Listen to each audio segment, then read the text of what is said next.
नमस्ते दोस्तों, मैं अभिनव केमिस्ट्री पर आपका बहुत बहुत स्वागत है। तो दोस्तों, आज का जो टॉपिक है वो आपका है एथेनॉल के रासायनिक गुण, यानी जो 10th के बेस पे जो ऑर्गेनिक रसायन के यानी जो कार्बनिक रसायन की जो रिएक्शनें आती हैं वो एक एथिल अल्कोहल के रासायनिक गुण से और एक आती हैं एसिटिक अम्ल के रासायनिक गुण की। तो मैं ये कक्षा 10 के लिए जो बच्चे बार बार कमेंट भी कर रहे थे, बार बार बोल रहे थे कि सर आप कक्षा 10 की वीडियो बना दीजिए, तो ये देखिए बच्चों, अगर ये जितना आपको लिखा गया रासायनिक गुण, इन्हीं में से एक दो रिएक्शनें आपको पूछी जाएंगी एग्जाम में, तो इनमें से अगर आपको अच्छे से अगर आप सीख लेते हैं तो आपको ये निश्चित है कि आपका 2 नंबर का फिक्स हो जाएगा।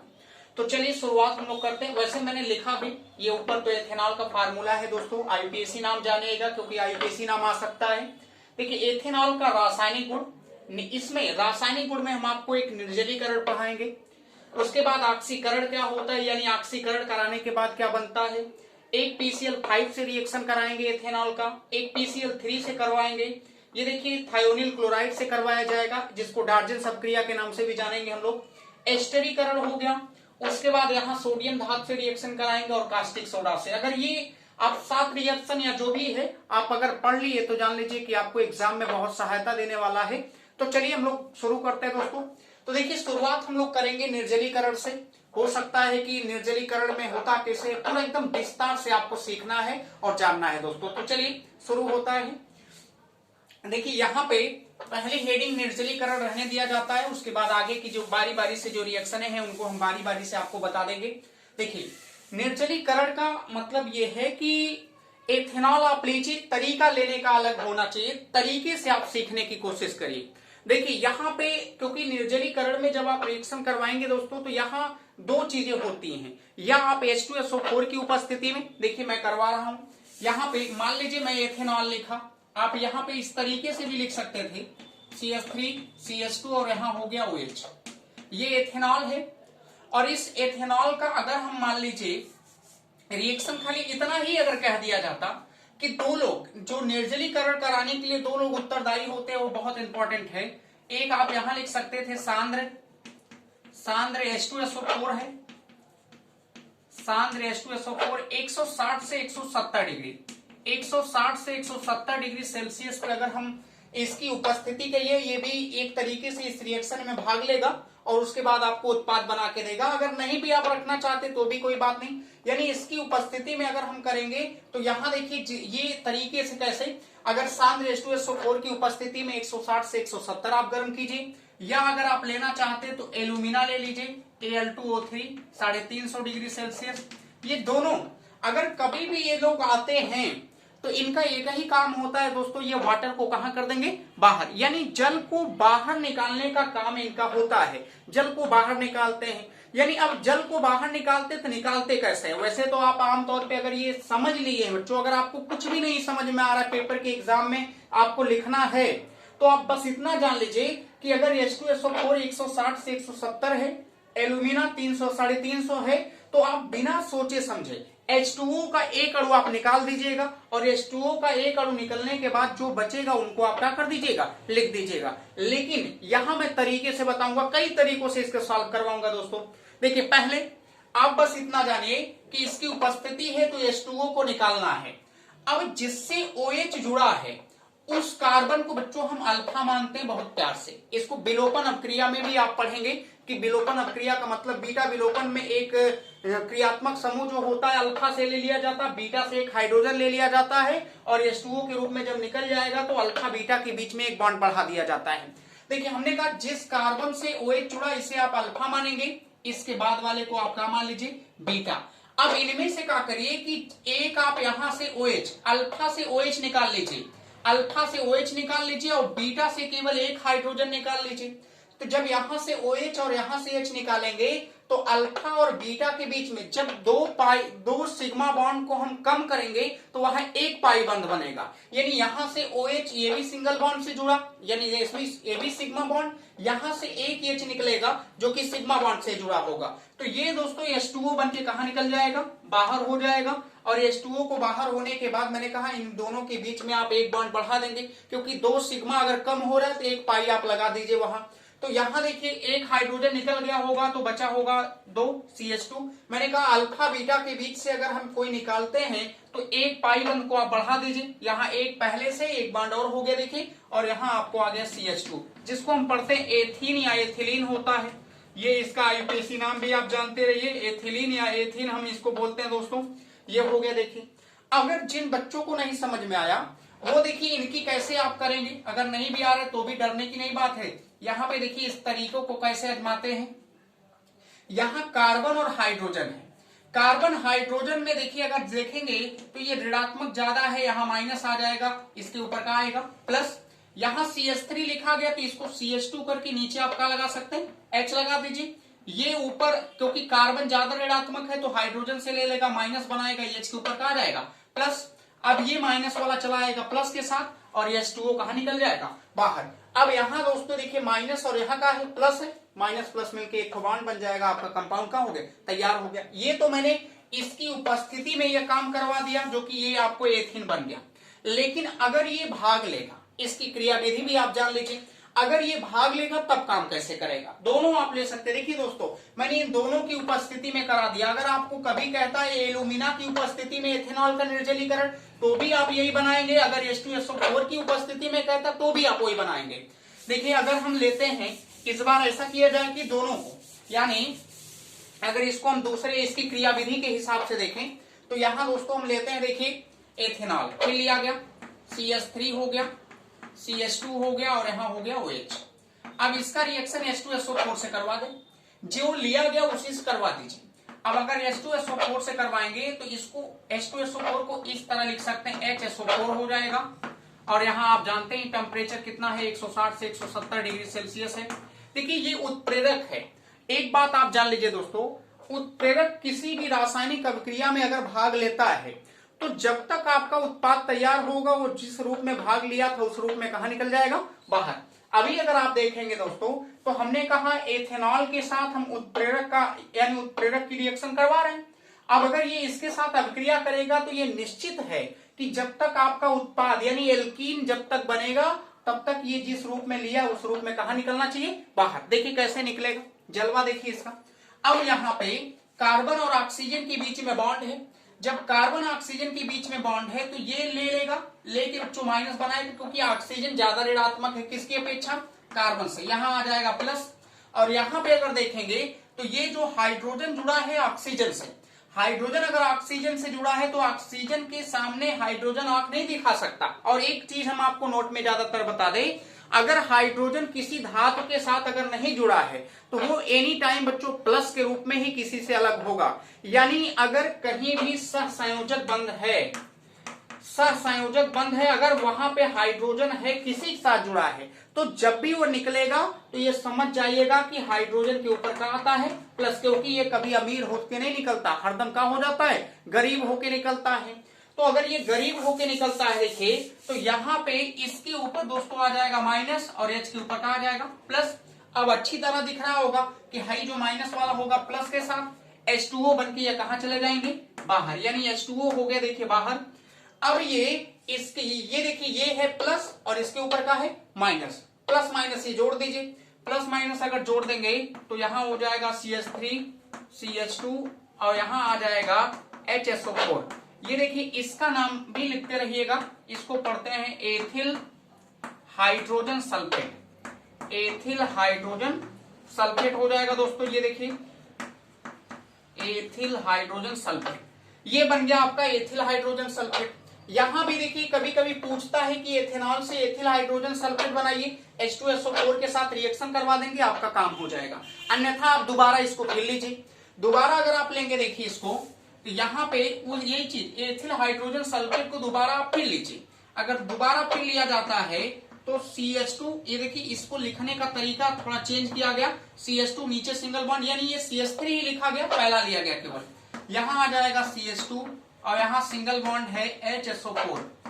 अब यहाँ पे होने के बाद ये मैंने कहा कि ये जो जुड़ा है इसमें जो बॉन्ड होगा ये कार्बन और ऑक्सीजन के बीच में, तो ऑक्सीजन ज्यादा ऋणात्मक होता है वो फिर ले लेगा, लेके इसके ऊपर माइनस इसके ऊपर का आ जाएगा प्लस। और यहां से अगर आप देखेंगे तो ये लेके देखिए माइनस बनाए क्योंकि यहाँ पे प्लस, अभी कुछ देर पहले ही बताया कि अगर हाइड्रोजन किसी के साथ जुड़ा है और वहां पे सहसंयोजक बंध है दोस्तों, तो ये निश्चित है कि हाइड्रोजन अगर अलग हो रहा है तो वो गरीब होकर यानी पॉजिटिव के रूप में ही वो निकलेगा, क्योंकि सामने वाला उससे इलेक्ट्रॉन छोड़ लेता है।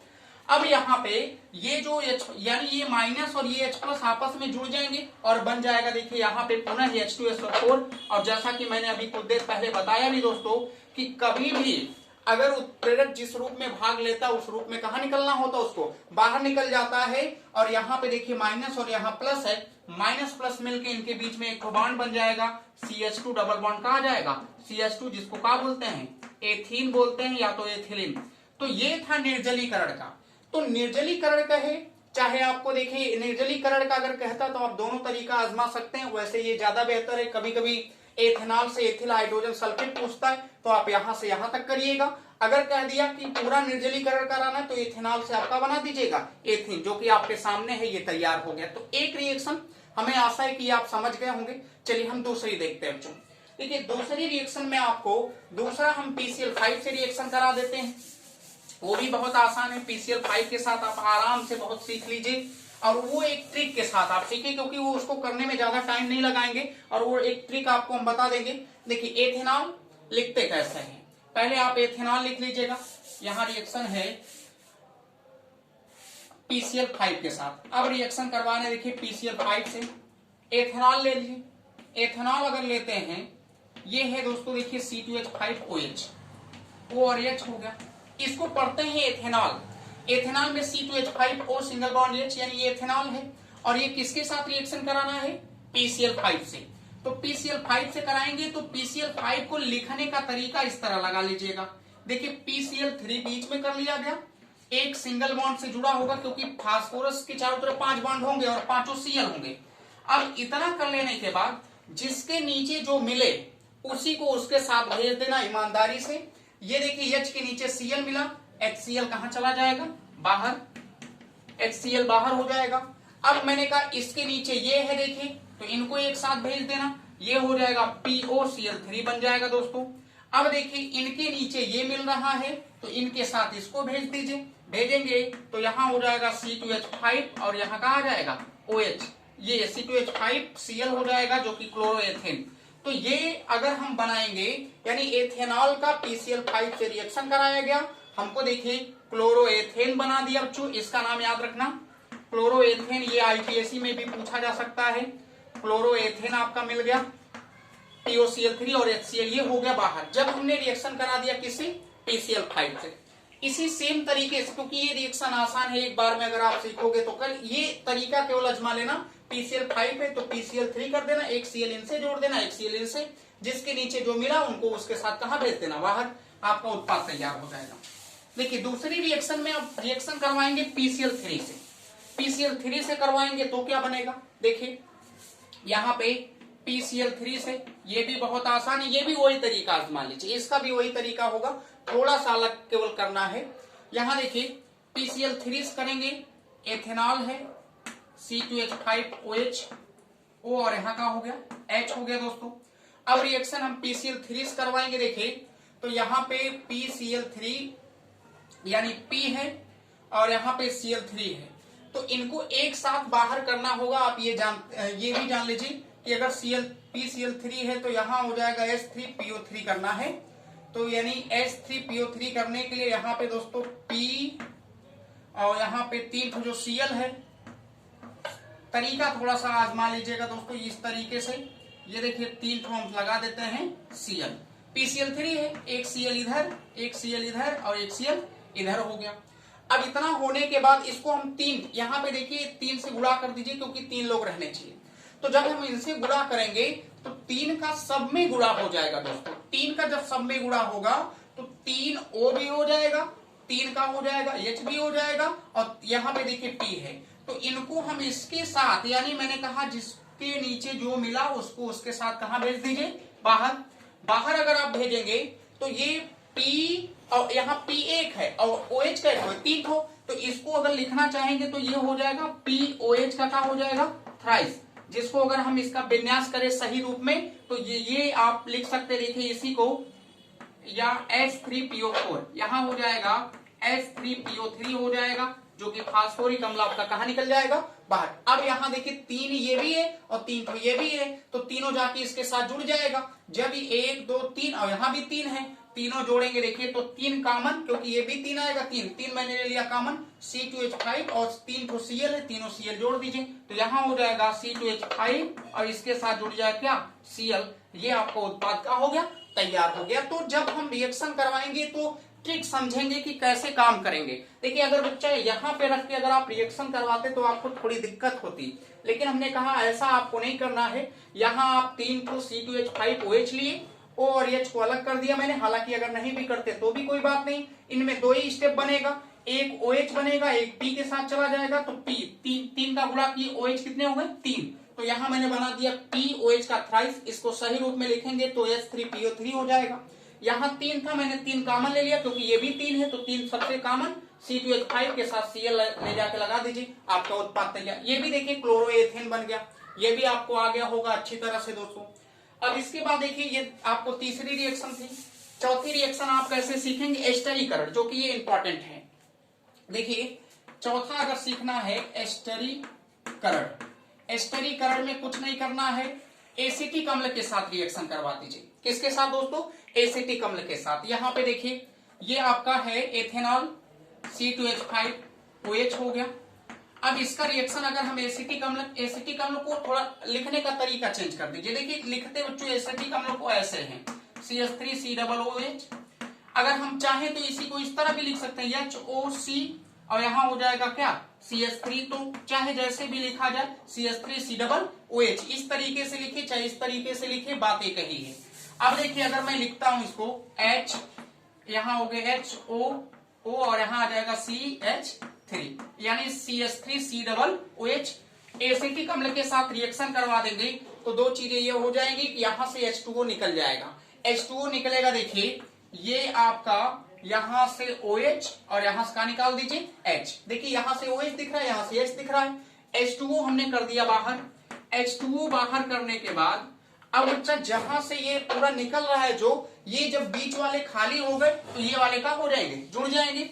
यानी अगर इनको मान लीजिए बीच से इनको गायब कर दिया गया तो इनको सीधे ले जाकर कर दीजिए, मिला दीजिए। मिलाएंगे तो यहां बन जाएगा C2H5, यहां आ जाएगा O, या आप सीधे लिख सकते हैं CO और यहाँ हो जाएगा क्या CH3, जो कि इसको एस्टर बोलते हैं। इसका नाम अगर लिखेंगे तो एथिल एथेनोएट पढ़ा जाएगा।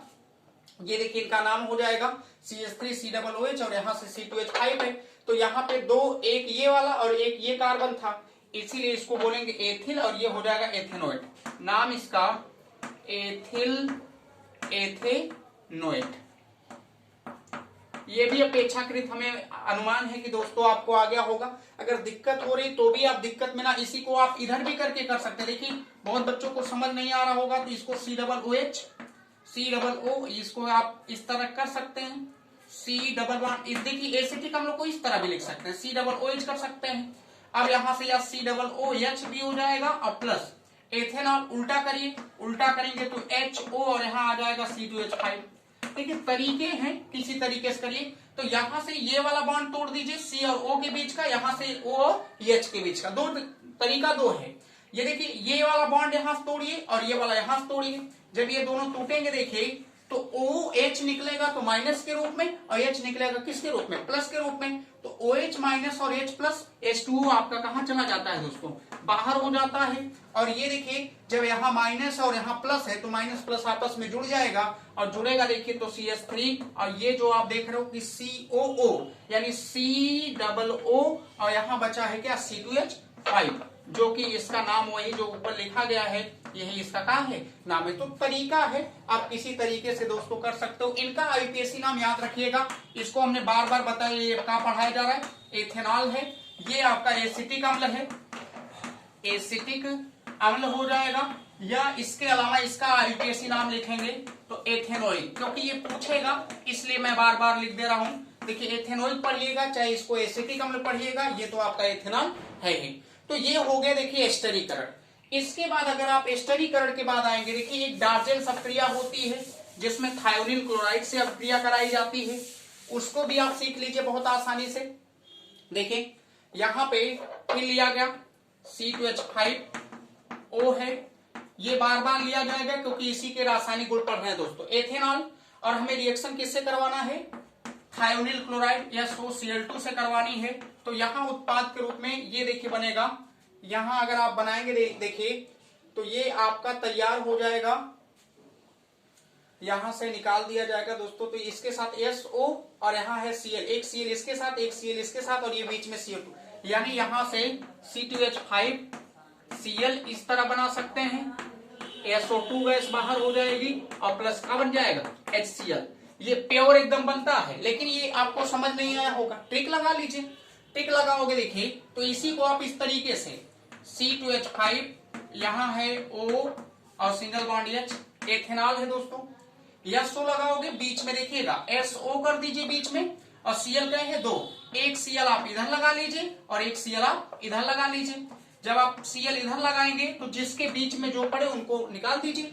देखिए इसके नीचे ये, इसके नीचे ये और इसके नीचे ये, अगर बाहर जाएगा तो यहाँ पे दोस्तों देखे जाएगा, देखिए C2H5, इसके नीचे का है Cl है, तो यहां भी हो जाएगा Cl प्लस SO2, क्योंकि SO और एक और O मिलके का बन जाएगा, SO2 हो जाएगा प्लस। लेकिन ये उपस्थिति दोस्तों पिरिडीन की उपस्थिति में होती है, याद रखना, लिख दे रहा हूं हिंदी में, पिरिडीन। पिरिडीन की उपस्थिति में इसलिए क्योंकि पिरिडीन अगर नहीं होता तो ये शुद्ध मात्रा में बन भी नहीं सकता, ये एकदम प्योर बनता है। यानी जान लीजिए कि अगर हमको एथिल क्लोराइड बनाना तो इसकी बनाने की सर्वोत्तम विधि है इस अभिक्रिया को, इसीलिए हम लोग डार्जन अभिक्रिया भी कहते हैं दोस्तों। देखिए तो यहाँ पे इसके साथ ये हो गया, H के नीचे Cl है, यानी HCl भी कहाँ निकल जाएगा, बाहर। अगर कोई पूछता इस अभिक्रिया का नाम क्या है या आपसे पूछ लिया तो आप जानते रहिए, इन्हें डार्जन अभिक्रिया भी कहते हैं। डार्जन अभिक्रिया भी बोला जाता है, जो कि इसको बनाने की ये कहाँ है, सर्वोत्तम विधियां हैं। चलिए तो ये हो गया थायोनिल क्लोराइड से। देखिए अब बारी अगर आती है तो वो आती है ऑक्सीकरण की, बहुत इंपॉर्टेंट है। ऑक्सीकरण में देखिए, ऑक्सीकरण के साथ अगर दोस्तों बताएंगे तो उसमें एक चीज आप ये जान लीजिए, सबसे बड़ी बात कि एथेनॉल आप लिए जरूर, CH3 या इसको CH3 और यहां लिख दिया गया CH2OH, ये लिखा गया एथेनॉल। अब इसे एथेनॉल का केवल ऑक्सीकरण आप करा रहे हैं। देखिए बहुत कहने का मतलब है कि तरीका अलग अलग है। अगर केवल ऑक्सीकरण करा रहे हैं तो आप एक स्टेप में जान लीजिए कि इसका ऑक्सीकरण कराएंगे तो सीधे, ऑक्सीकरण का मतलब होता है ऑक्सीजन का जुड़ना। ऑक्सीजन का जुड़ना, अगर ये एथेनॉल का ऑक्सीकरण करा रहे हैं तो यहाँ पे H2O रिलीज हो जाएगा, H2O हो जाएगा बाहर, और H2O बाहर होने के बाद ये बदल जाएगा एल्डिहाइड में और आ जाएगा CH3CHO, जो कि ये एल्डिहाइड का। लेकिन ये बहुत सही नहीं लग रहा है। अगर हम रिएक्शन करवाते हैं, ये देखिए एथेनॉल ही लिया जाए, एथेनॉल का यानी CH3CH2 यहां हो गया OH। अगर दोस्तों